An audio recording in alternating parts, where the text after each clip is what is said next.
Hello everyone, welcome to smart Naila. শুভ নববর্ষ।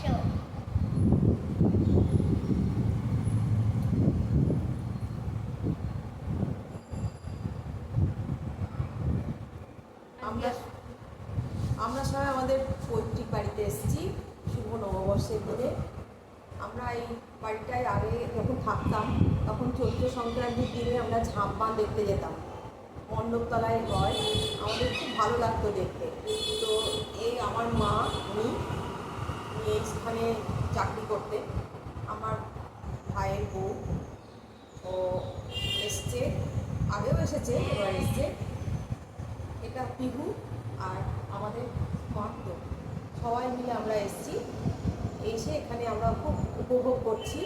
নববর্ষের দিনে আমরা যখন ছোটোবেলায় থাকতাম তখন চারিদিকে দোকানে ঘটে পুজো হতো এবং বিকেলবেলায় আমরা সমস্ত জায়গায় আমন্ত্রণ হতো, সেখানটায় যেতাম বাবার সঙ্গে, বাবার হাত ধরে যেতাম নতুন জামা কাপড় পরে। আর প্রত্যেকবারই আমরা এই নববর্ষের দিনে ঠাকুর মন্দিরে পুজো দিয়ে তারপর সেই প্রসাদ গ্রহণ করে জলখাবার খেতাম। বাড়িতে পাঁচ তরকারি পঞ্চব্যঞ্জন দিয়ে আমরা রান্নাবান্না করে খাওয়া হতো। আমাদের খুব আনন্দ করে এই দিনটা আমরা উপভোগ করতাম। অনেক দিন বাদে আমরা আবার নববর্ষের দিনে এইখানে এসেছি সবাই মিলে উপভোগ করবো বলে। আমরা খুব খুশি হচ্ছি, আপনারাও থাকুন, আপনাদের সঙ্গে আমরা খুব আনন্দিত।